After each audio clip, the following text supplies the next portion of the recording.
Hi there, are you Kelly Morales? Yes, sir.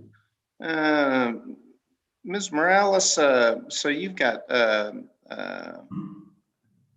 something I've never seen before. You're here in case number 2018 TR 1271. Remember getting a ticket 3 years ago?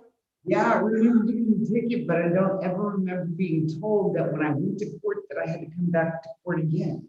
Okay, well, okay, so this is, so in 2018, apparently, you were cited for driving without a license, which is a Class B misdemeanor. Now, in the state of Kansas, Class B misdemeanor is punishable by a fine of up to $1,000 and 6 months in the county jail.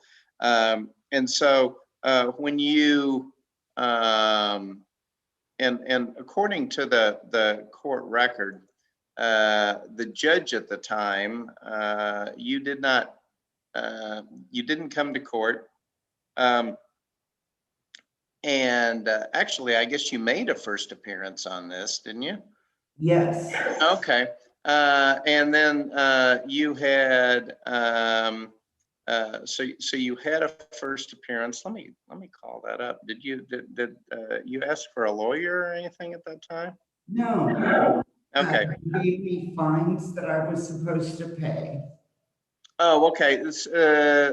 Okay. So you were supposed to do a diversion. Yes. Or you were supposed to come back to court if you didn't get that diversion done. And then apparently something happened with the diversion. You were supposed to come back to court. You didn't come back to court, and the judge at the time issued a bench warrant with no bond. So do you remember what happened with that diversion, or? All I can say is I work at Fab Pro here in town. I Yeah. got out, I went to work, and it was a never-ending cycle, and Okay. I never took care of it. I tell you what. So this is a driving without a license. Do you have a license now, or? I have actually, sir. I have an appointment July 22nd, which is okay. Tomorrow, I think, at 11:30 to get one. Okay. So what I'm going to do is, first of all, I'm going to driving without a license has a statutory bond of $82.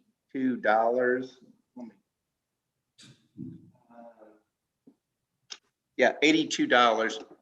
Mm-hmm.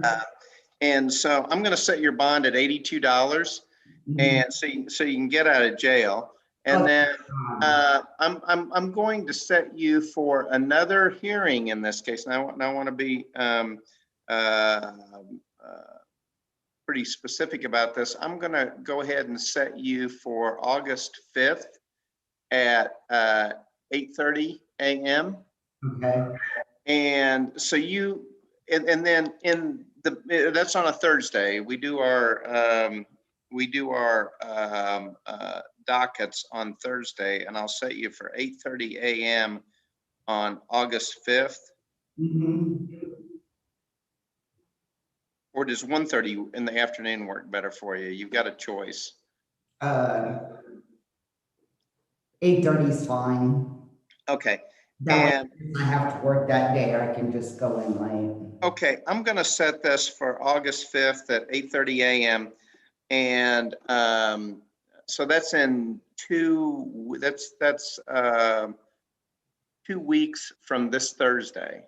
Okay. And in the meantime, and I can't give you legal advice, but in the meantime, you might go by the county attorney's office and see what you can work out with them to resolve this case. You might not have to come back to court, but if something happens and if this case isn't resolved, you come back to court on August 5th, and we'll see what we can get taken care of. I mean, you know, you'll during those couple of weeks, if you want to talk to an attorney, you can talk to an attorney. If you want to talk to the county attorney and see how you can get this This is, like I said, this is a unique case. I haven't seen this. This is a 2018 case, and this warrant was issued by another judge before I got on here. So, but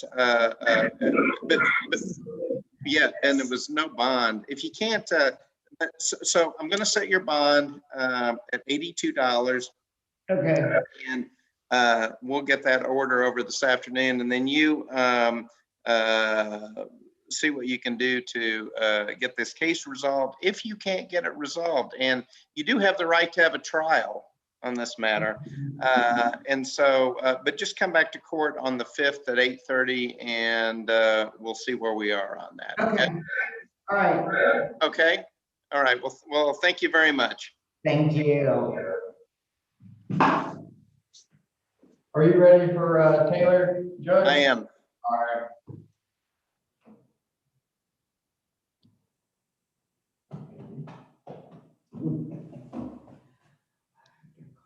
Where did she pay my mom now? Where? Where did she pay my I'll mom? have to be cash. $89 cash, and so I'll bring him up here. So bring that cash, yeah.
And you're Taylor Hankins?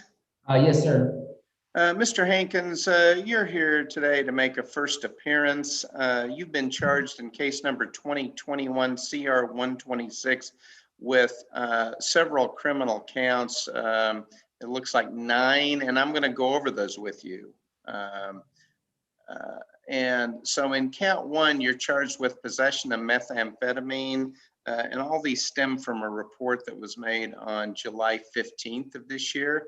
And possession of methamphetamine is a severity level 5 drug felony, and it's punishable by up to 42 months in the state penitentiary and a fine of up to $100,000. In count 2, you're charged with possession of stolen property of less than $1,500. This is a Class A misdemeanor, punishable by up to a year in the county jail and a fine of up to $2,500. The stolen property alleged in this was a credit card belonging to a Steve Drosselmeyer. In count 3, you're charged with another count of possession of stolen property, same Class A misdemeanor, same punishment. And in this case, it was a bank card belonging to an Owen Haig. In count 4, you're charged with possession of marijuana, which is a Class B misdemeanor, punishable by up to 6 months in jail and a fine of up to $1,000. In count 5, you're charged with possession of drug paraphernalia. In this case, it was a scooper and scraper. And it's also a Class B misdemeanor, and also 6 months in jail and a fine of up to $1,000. As is count 6, not having a valid driver's license. And count 7, you have no proof of you were charged with having no proof of registration. This is an unclassified misdemeanor, punishable by up to 30 days in jail and a fine of up to $500. In count 8, you're charged with the traffic infraction of failure to maintain a single lane. which carries a uniform fine under statute of $60. And in count 9, you're charged with the traffic infraction of an improper movements and required signaling, which carries a statutory fine of $75. Do you understand what you've been charged with and the possible penalties? Yes, sir, I do. And if you were to be found guilty of any or all of these sentences could be set to run concurrently, which means you'd serve them all at once, or consecutively, which means you'd serve one sentence and then start the next one. But these are only allegations. You have the right to have a trial on this matter where the state has to prove beyond a reasonable doubt that you did indeed commit these offenses. I mean, you have the right to legal counsel, and if you can't afford an attorney, one will be appointed to represent you. And really what we're here today is to figure out how you'd like to proceed with this case, especially as it pertains to legal counsel. I need one appointed to me. Okay, and are you currently employed? No, not at the moment. Okay, so seeing that you're unemployed and don't have any income, now also what I'm going to tell you is they're going to give you an application to fill out for a court-appointed attorney, and we need to get that on file. So if you'll just fill that out and just answer the questions like you answered them to me today, and say that you're unemployed, and I'm going to find that you do qualify for a court-appointed attorney, and I'm going to appoint Mandy Stevenson to represent you. Okay. And because you're incarcerated, I'm going to set you for our next docket date, which is Thursday, this Thursday, July 22nd at 9:30 a.m. And that'll give you time to get in touch with her if you want to talk to her about any bond modification conditions, and they will give you her contact information there at the jail so you can contact her, okay? Okay. And if you have any questions about your bond or anything, you should talk to her about it, okay? Okay. And do you have any questions? I don't think not at the moment, I do. Okay, and so if nothing else, we'll see you back here on Thursday, and you can contact Ms. Stevenson and talk to her about how you want to proceed. Will she come to the jail and talk to me, or what? Well, I would, if I were you, I'd contact her by phone, and then you know, she may come over and talk to you. Usually she does, but that'll kind of be up to her, and how you want to do that. But she'll find out later on today that she's been appointed. Okay. Okay. All right. Okay. Thank you very much. Thank you. Ready? Yep. Is that everything, Joe? All right. Yeah. Thank you very much. You do.